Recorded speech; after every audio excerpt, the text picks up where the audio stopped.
স্বাধীনতা, স্বাধীনতা মানা এটা কি? এটা কি? বাংলাদেশ স্বাধীন হয়েছে কিনা? আচ্ছা, ৭১-এর যুদ্ধ কেন করেছিলেন? প্রশ্ন উত্তর আমাদের মা বোনদের দর্শন করা হইতো, এখন হয় কিনা? হ্যাঁ।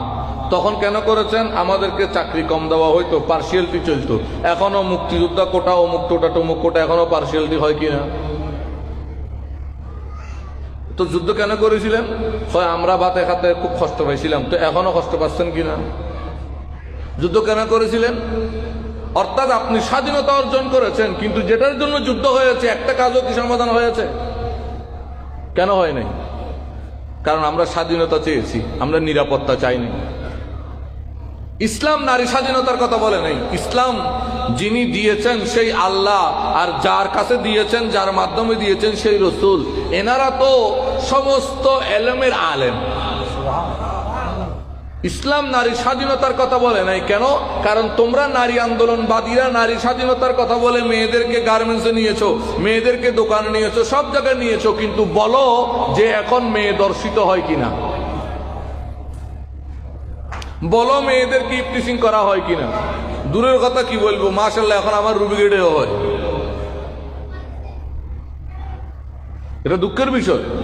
অত্র এলাকায় এখন কিছু কিছু যুবক ছেলেরা এই কাজগুলো করে, কারণ তাদের ঘরে মা বোন নাই।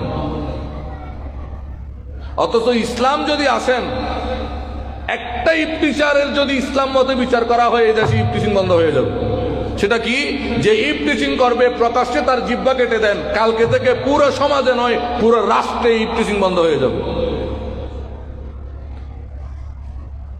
চোর চুরি করে পাশ্চাত্যের আইন ল মতে জেলখানায় যায়, সে বলে কয় দরা না খাইলে বাদশাহ, দরা খাইলে গজ্জামাই। কয় মানি কয় জেলখানায় যাবো, রুটি টুটি দিয়ে বাড়া করে খাওয়াইবে, ডাসে সব চলবে, বাহির থেকে টাকা দিলে সব পাওয়া যাবে, কয়দিন পরে বেরোয় চলে আসবে। তো দরা খাইলে, দরা না খাইলে বাদশাহ মানে বেশি কিনে পয়সা হয়ে গেলাম, আর যদি দরাও খাই কোনো সমস্যা নেই, কি জামাই? গজ্জামাই। কারণ সে তো সেখানে তার শাস্তি নেই।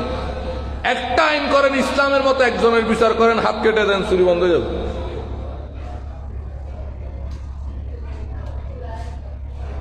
ইসলাম যে বিচারগুলো দিয়েছে আপনি বলেন এগুলো মানবতা বিরোধী, তাই না? মানবতা বিরোধী? আমার সাথে বসতে বলেন যত মানবাধিকার সংস্থা আছে, আমি বুঝাই এদেরকে মানবতা বিরোধী কিনা। যদি তারা আমার সাথে পারে আমার প্রত্যেকটা প্রশ্ন এবং যুক্তির খণ্ডন করে দিতে, আমি ফিরিগিরি মিরিগিরি জুব্বা টুব্বা সব সারি তাদের খাতারে চলে যাব। তুমি মানবতা বুঝো? আমাকে আমার সম্পদ চুরি করেছে, যে তার হাত কাটলে যদি মানবতা বিরোধী হয়, আমার সম্পদ চুরি হয়েছে, আমায় সঠিক বিচার পাচ্ছি না, এটা কি? এটাও তো মানবতা বিরোধী। তা আপনি একটা মানবতার কথা বলে আরেক জায়গায় মানবতার আঘাত করতেছেন কেন? কিন্তু ইসলাম কি বলেছে? হাত কেটে দাও। তো এটা মানবতা বিরোধী নয়। ইসলাম বলেছে এক হাত কাটতে, দুই হাত কাটতে বলে নাই, এক হাতে বহুত মানুষ চলতে পারে। কিন্তু এটা মানবতার পক্ষ। কেমন? ভবিষ্যতে ওই রাষ্ট্রে আর কেউ চুরি করবে না, এটা মানবতা কায়েম হয়েছে। যিনি গাড়ি বানায় উনি জানে গাড়ির কোথায় কি আছে, যিনি মোবাইল বানায় উনি জানে কোথায় কি আছে, যিনি মানুষ বানিয়েছেন উনি জানে এই মানুষের নফসকে কিভাবে শাসন করলে মানুষগুলো সোজা থাকবে। এই জন্য আল্লাহ ও রসুলের বিধান, শরীয়তে মুহাম্মাদের বিধান ছাড়া কোনো বিধান নাই মানুষের জন্য। আজকে নারী স্বাধীনতার কথা বলে নারীদেরকে মার্কেটে, দোকানে, গার্মেন্টসে প্রত্যেক জায়গায় নিয়ে আসছেন, কিন্তু ইফটিজিং বন্ধ নাই, দর্শন বন্ধ নাই, হত্যা বন্ধ নাই, গুম বন্ধ নাই। শুধু কি তাই? স্বামী কর্তৃক স্ত্রী নির্যাতিত বন্ধ নাই, বাবা কর্তৃক মেয়ে নির্যাতিত বন্ধ নাই, শ্বশুরি শাশুড়ি কর্তৃক বউ নির্যাতিত বন্ধ নাই, বাবা বিভিন্নভাবে নির্যাতিত বন্ধ নাই, বিভিন্ন নেতা কেতা কর্তৃক বিভিন্ন নেত্রী নির্যাতিত বন্ধ নাই। কেন বন্ধ হবে? আপনি তো স্বাধীনতা চেয়েছেন, পেয়েছেন। আপনি যদি বলতেন আমি নিরাপত্তা চাই, তাহলে বোঝা যেত আপনার মাথায় গোবর নয় জ্ঞান আছে। কি বলেছি? গোবর নয়, দোনোটার গ একটা, গোবর জ্ঞানে গ একটাই, কিন্তু পার্থক্য আছে। নিরাপত্তা যখন থাকে, স্বাধীনতা এমনিতে ফুটে ওঠে। বাংলাদেশে নিরাপত্তা দেওয়া হলো নারীর, তাহলে রাতের 2টায়ও একটা মেয়ে রাস্তায় গিয়ে একলা হেঁটে বাবার জন্য ওষুধ কিনে আনতে পারবে। কিন্তু আপনি বলেন বর্তমান পরিস্থিতিতে বাংলাদেশে তো নারীদের মাশাআল্লাহ খুব ভালো স্বাধীনতা দেওয়া হয়েছে, ঠিক না? দেখি 2টা বাজে একটা মেয়ে রুবিগেট থেকে বের হয়ে মেডিকেলের সামনে গিয়ে বাবার জন্য, অসুস্থ মায়ের জন্য, অসুস্থ স্বামীর জন্য ওষুধ কিনে আনতে পারবে?